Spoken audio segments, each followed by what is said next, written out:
NEET 2025 में NTA, MCC और court के बीच में क्या ये चक्कर चल रहा है, अंदर अंदर क्या माजरा चल रहा है, अगर आप 5 मिनट इस वीडियो को देख ले गए पूरा तो सारी तस्वीर क्लियर कर देंगे। 4 मई 2025 को आपका नीट का एग्जाम होता है, 14 जून 2025 को आपका नीट का रिजल्ट घोषित होता है। रिजल्ट घोषित होने से पहले ही मद्रास हाई कोर्ट और एमपी हाई कोर्ट में पिटीशन दायर हो चुका होता है। मद्रास हाई कोर्ट पहले ही अपना केस खत्म कर लेता है, वहाँ का खेल खत्म। लेकिन पावर कट की वजह से एमपी हाई कोर्ट में जो 75 स्टूडेंट का पिटीशन था उसको लेके दिक्कत पैदा हुआ था। तो एनटीए ने रिक्वेस्ट किया था कोर्ट से कि आप हमें रिजल्ट घोषित करने के लिए मौका दीजिए। तो कोर्ट ने कहा कि आप 75 स्टूडेंट को छोड़ दीजिए जिनका पिटीशन हमारे पास दायर है, बाकी लोगों का रिजल्ट आप घोषित करिए। तो एनटीए ने रिजल्ट घोषित किया।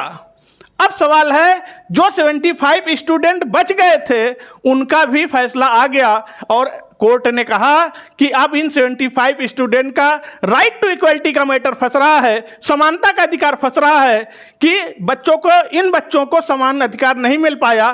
तो आप इन 75 स्टूडेंट का रीनीट कराइए, फिर से एग्जाम कराइए आप। अब सवाल है कि ठीक है भैया, अब उन 75 स्टूडेंट का रीनीट आप करवाएंगे तो जो रिजल्ट घोषित हो चुका है, जिनकी रैंक आ चुकी है, तो उनकी रैंक भी अब फिर से बदल जाएगी, उनकी रैंक भी प्रभावित होगी। चलो सही, ज्यादा नहीं होगा लेकिन थोड़ा बहुत तो प्रभावित होगा। स्टेट वाइज रैंक प्रभावित नहीं होगा लेकिन ऑल इंडिया रैंक पर थोड़ा बहुत प्रभाव आएगा। तो अब ऐसे में वो 75 स्टूडेंट तो फंसे ही हैं जिनका रीनीट होना है, और जिनका रिजल्ट आ चुका है वो भी पेंडिंग में फंसे हुए हैं, क्योंकि अब उनका काउंसलिंग रुक गया। काउंसलिंग कब स्टार्ट होगा, एमसीसी काउंसलिंग कब कराएगी, और एमसीसी अलग बॉडी है, एनटीए अलग बॉडी है और कोर्ट तो बिल्कुल अलग है ही है। अब सवाल है कि एमसीए कह रहा है कि आप हमें रिजल्ट सारा क्लियर करके दीजिए तो हम काउंसलिंग का डेट दें, और एनटीए कह रहा है कि अभी मैटर कोर्ट में चल रहा है तो हम आपको सारा मैटर क्लियर करके कैसे दें। तो एमसीसी बोल रहा है कि मैं अब काउंसलिंग का कोई डेट ही नहीं दूंगा अभी। अब 10 जुलाई को जो काउंसलिंग होनी थी स्टार्ट, अब 10 जुलाई से स्टार्ट नहीं होगी। जब तक एनटीए क्लियर करके नहीं देगा एमसीसी को, तब तक एमसीसी काउंसलिंग नहीं कराएगी। यानी अब काउंसलिंग डिले होगा, अब काउंसलिंग जुलाई लास्ट तक जा सकता है।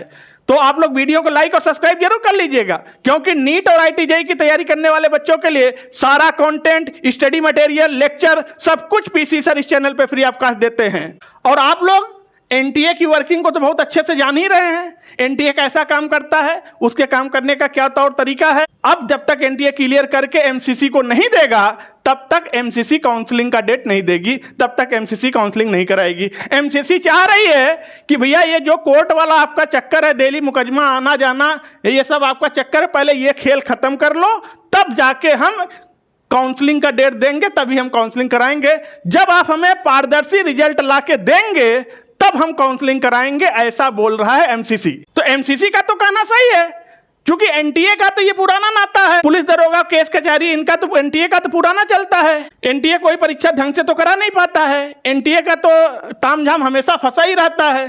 तो इस एनटीए के तामझाम में एमसीसी नहीं फंसना चाहता है। एमसीसी चाह रहा है कि आप हमें क्लियर करके दीजिए तो हम काउंसलिंग करा दें। अब एमपी हाई कोर्ट का कहना है कि जो 75 स्टूडेंट हैं इन्हें राइट टू इक्वलिटी नहीं मिला, पावर कट की वजह से उज्जैन और इंदौर में जो बच्चे थे लगभग 75 स्टूडेंट, उनको राइट टू इक्वलिटी न मिलने की वजह से अब उनका रीनीट आप कराइए।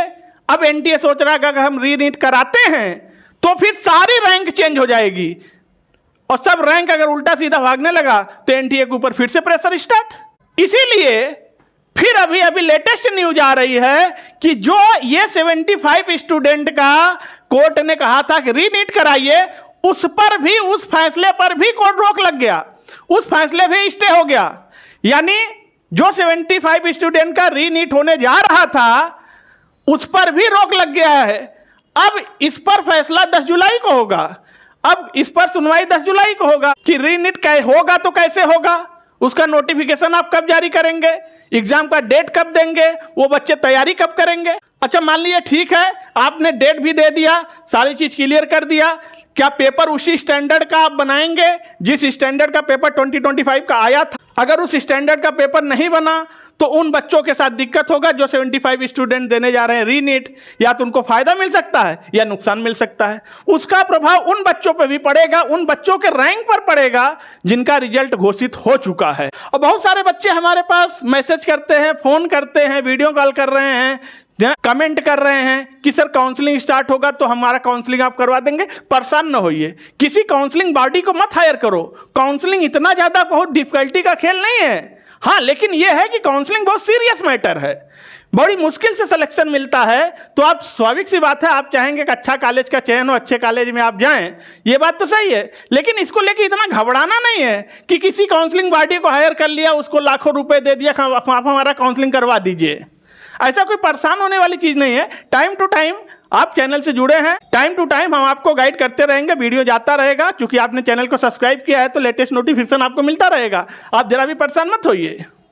आप लोग वीडियो को लाइक कर दीजिए, चैनल को सब्सक्राइब कर लीजिए, बेल आइकन प्रेस कर दीजिए और एक प्यारा सा कमेंट करके बताइए कि आपका स्कोर क्या है। तो मिलते हैं फिर नेक्स्ट वीडियो में, तब तक के लिए थैंक यू, टेक केयर।